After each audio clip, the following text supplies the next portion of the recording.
കഴിഞ്ഞ ദിവസം വയനാട്ടിലും കണിയാമ്പറ്റയിലൊക്കെ ഉള്ള നമ്മളെ കൗമാരപ്രായക്കാരായിട്ടുള്ള കൊച്ചനുജന്മാർ അവരുടെ സ്വന്തം സഹപാഠികൾ അതിക്രൂരമായിട്ടുള്ള ആക്രമിക്കുന്ന വീഡിയോകളൊക്കെ നമ്മൾ വാട്സപ്പിലൊക്കെ കണ്ടു അല്ലേ.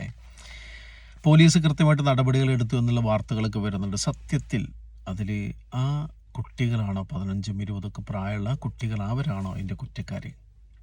ഒരർത്ഥത്തിൽ അല്ല എന്ന് പറയാം. കേൾക്കുമ്പോൾ അതിശയം തോന്നും. പക്ഷേ നമ്മളൊന്ന് നിഷ്പക്ഷമായിട്ട് ചിന്തിച്ചാൽ അവരുടെ വായിലേക്ക് നല്ല ചൂടുവെള്ളം ഒഴിച്ചു കൊടുത്തിട്ട് പറയുക, നിങ്ങൾ അതൊരു ജ്യൂസ്, തണുത്ത ജ്യൂസ് പോലെ അത് കുടിക്കണം, ആ ഭാവത്തോട് കുടിക്കണം എന്ന് പറഞ്ഞാൽ സാധ്യമാണോ? ഇന്നത്തെ ചെറുപ്പക്കാരുടെ അവർക്ക് കിട്ടുന്ന ഇൻപുട്ടുകൾ എന്താ, അവർക്ക് കിട്ടുന്ന ഇൻഫർമേഷൻസ് എന്താ?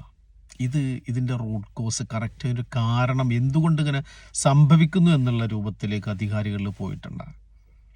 ആ ഒരു സ്റ്റഡിയിലേക്ക് പോവുകയാണെങ്കിൽ ഇന്ന് ചെറുപ്പക്കാരെ ഏറ്റവും കൂടുതൽ സ്വാധീനിക്കുന്ന ജീവിതം എന്താണെന്ന് 15 വയസ്സ് 20 വയസ്സും ജീവിതത്തിൻ്റെ അർത്ഥങ്ങളിലേക്ക് ഇറങ്ങിച്ചെല്ലുന്നേ ഉള്ളൂ. അപ്പോൾ അവരുടെ മാനസികാവസ്ഥകൾ കൃത്യമായിട്ട് ആ ഒരു ചാബല്യങ്ങൾ കൃത്യമായിട്ട് ഉപയോഗപ്പെടുത്തുന്ന മീഡിയകൾ ഏറ്റവും കൂടുതലുള്ളത് ഫിലിം മീഡിയകളാണ്. അത് ഫിലിമിലേക്ക് അവർ പോകുന്നത് എന്തുകൊണ്ട്, അതുപോലെ തന്നെ അഡിക്ഷനിലേക്കും മദ്യത്തിലേക്കൊക്കെ പോകുന്നത് എന്തുകൊണ്ട് എന്നുള്ളത് വേറെ റീസൺ. അത് സിലബസും വിദ്യാഭ്യാസമൊക്കെ ആയിട്ട് ബന്ധപ്പെട്ട് വേറെ കേസുണ്ട്. പക്ഷെ ഈ ഒരു വേർഷനിൽ അവരെ ഏറ്റവും കൂടുതൽ സ്വാധീനിക്കുന്ന മീഡിയകൾ കഴിഞ്ഞ വർഷം 2024 മുതൽ ചർച്ച ചെയ്തുകൊണ്ടിരിക്കുന്ന ഒന്നാണ് ഈ വയലൻസ് കൂടുതലായിട്ടുള്ള ഫിലിമുകൾ. അവരെ ജീവിതത്തിന് ഏറ്റവും കൂടുതൽ സ്വാധീനിക്കപ്പെടുന്നത് അതിലുള്ള നായകന്മാർ എന്തു പറയുന്നു എന്നതുപോലെ ആവാനുള്ള എല്ലാ തീരുമാനം അവരെ എല്ലാ സെൻസുകളെ കൊണ്ടും 2 മണിക്കൂറുകളെ കൊണ്ട് തീരുമാനം എടുത്തിട്ട് ആ ഒരു ആവേശത്തിൽ അവർ പുറത്തിറങ്ങുന്നത്. ഈ വൈകാരികതയിൽ പണ്ടൊക്കെ ഈ ഹീറോയിസം കളിക്കുന്ന അതിക്രൂരമായിട്ടുള്ള സ്വഭാവങ്ങൾ അതിലെ റൗഡികൾ പറയുന്നതിന് പകരം ഇന്ന് അതിലെ നായകന്മാർ പറയുക, കട്ട ചോര കൊണ്ട് ജ്യൂസ് ഉണ്ടാക്കി സോഡ ഒഴിച്ച് കുടിക്കുന്നതിനെക്കുറിച്ചും കത്തി കൊണ്ട് കുത്തി ചോര കൊണ്ട് ഹരിശ്രീ കുറിക്കുന്നതിനെക്കുറിച്ചൊക്കെ നല്ല പേന കൊണ്ട് നല്ല ജീവിതത്തിൻ്റെ ആദ്യാക്ഷരം പറയുന്ന ആ വിഷയത്തെ നായകന്മാർ പറയുകയാണ്. ജീവിതത്തിൻ്റെ മാതൃക ആവണം എന്ന് പറയുന്ന രൂപത്തിലേക്ക് സ്ക്രിപ്റ്റ് എഴുതിയിട്ടുള്ള ഡയറക്ടേഴ്സും അതിന് ഫിലിം ഇറക്കുന്ന ആളുകളും അതിന് സെൻസർ ബോർഡുകൾ അനുവാദം കൊടുക്കുകയും ചെയ്യുമ്പോൾ ഇത് നടക്കുന്നത് എന്താണ്? നമ്മുടെ സ്വന്തം നാട്ടിലെ ഭാവി വാഗ്ദാനങ്ങളായി മാറേണ്ടുന്ന യുവാക്കൾ അതിക്രൂരന്മാരായിട്ട് നമ്മളെ നാട്ടിലേക്ക് പടച്ചു വിടുക. രക്ഷിതാക്കൾ വലിയ പ്രതീക്ഷയും കാത്തിരിക്കുക. അവർക്ക് 10-20% മാത്രമേ മക്കളെക്കുറിച്ചുള്ള കൺട്രോൾ ഒരു പരിധി പ്രായം കഴിഞ്ഞാലുള്ളൂ. അവർ പുറത്തേക്ക് പോകണ്ടേ? പുറത്ത് നിന്ന് കിട്ടുന്നത് എന്താ? ഇത്തരം ഇൻഫർമേഷൻസ് ഒക്കെയാണ്. ഇവിടെ ഒരു ഫിലിം മീഡിയയെ കുറിച്ച് കാര്യങ്ങൾ പറഞ്ഞു എന്ന പോലെ തന്നെയാണ് പുതിയ കാലത്ത് ഇന്നത്തെ സോഷ്യൽ മീഡിയകളും. പല കൺട്രീസിലും സോഷ്യൽ മീഡിയ പല കണ്ടന്റുകളും നിരോധിച്ചു തുടങ്ങി അല്ലേ. റോബോക്സ് നിരോധിച്ചു. അതുപോലെ തന്നെ പല സോഷ്യൽ മീഡിയകളും. കഴിഞ്ഞ ദിവസം എനിക്ക് നല്ലൊരു അനുഭവം ഉണ്ടായി. ഇവിടെ എല്ലാ രാജ്യങ്ങളിലും നടക്കുന്ന പ്രവാസികൾക്കിടയിലുള്ള സാഹിത്യോത്സവം നടക്കുന്നുണ്ടായിരുന്നു. അപ്പോൾ അതിൻ്റെ ഭാഗമായിട്ട് ഇവിടെ ഖത്തറിൽ നടന്നൊരു സാഹിത്യോത്സവത്തിൽ എല്ലാ ഇൻ്റർ സ്കൂളുകൾ തമ്മിലുള്ള യുവാക്കളെ മറ്റ് നല്ല കാര്യങ്ങളിൽ എൻഗേജാക്കുന്ന, കലകളിലൂടെ എൻഗേജാക്കുന്ന വലിയൊരു ദൗത്യം. അതിനകത്ത് ഒരു കുട്ടി വന്നിട്ട് +2 കുട്ടി വന്നിട്ട് എൻ്റെ അടുത്ത് വന്ന് ചോദിച്ചു, അവിടെയുള്ള റിസൾട്ട്, ഓൺലൈനിലെ റിസൾട്ട് വരുന്നത് അവരെ കലകളും പാട്ടും പ്രസംഗമൊക്കെ ആയിട്ടുള്ള കലകളുടെ റിസൾട്ട് വരുന്നത് എന്തിലാണ്?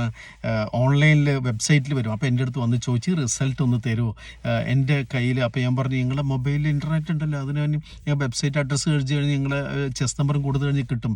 അപ്പോൾ കുട്ടി മൊബൈൽ എടുത്ത് എനിക്ക് കാണിച്ചു തന്നു. എൻ്റെ കയ്യിലുള്ള മൊബൈൽ നമ്പർ ലോക്കുള്ള പഴയ നോർമൽ മൊബൈലാണ്. എനിക്ക് ഒന്ന് സ്റ്റക്കായി പോയി. സാധാരണ പറയാറുണ്ട് ഇപ്പോഴത്തെ മക്കൾക്കൊക്കെ ഒരു മൊബൈലോ ഇൻ്റർനെറ്റോ ഇല്ലാതെ എങ്ങനെ മുന്നോട്ട് പോകുമെന്നൊക്കെ പറയുമ്പോൾ ആ കുട്ടിയുടെ ഇവിടെ ഖത്തറിൽ ആ കുട്ടിയുടെ രക്ഷിതാവ് ആ കുട്ടിയുടെ കയ്യിൽ കൊടുത്തിരിക്കുന്നത് എന്താ? നോർമൽ മൊബൈലാണ്. അതിനകത്ത് ഇൻ്റർനെറ്റ് ഇല്ല. ആവശ്യത്തിനനുസരിച്ച് കുട്ടികൾ വളരെ ചെറുപ്പത്തിൽ അവർ കാണുന്നതിലേക്ക് പോകുന്നതിന് പകരം അവർ തീയിലേക്ക് വിരൽ കൊണ്ടുപോകുന്ന സമയത്ത്, അതല്ലെങ്കിൽ ചെറുപ്രായത്തിൽ വിസർജിക്കുന്ന സമയത്ത് കുട്ടികൾ ആ വിസർജ്യം എടുക്കുന്ന സമയത്ത് നമ്മൾ കൈപിടിക്കും. അന്ന് ഓർമ്മ വന്നതാണ് അത് തെറ്റാണ് എന്നുള്ളത് അല്ലേ. അവർ സബ് കോൺഷ്യസിൽ ഉള്ളിലേക്ക് കൊടുത്തപ്പോൾ രക്ഷിതാക്കൾക്ക് കൊടുക്കാൻ വിവരം ഉണ്ടാവണം.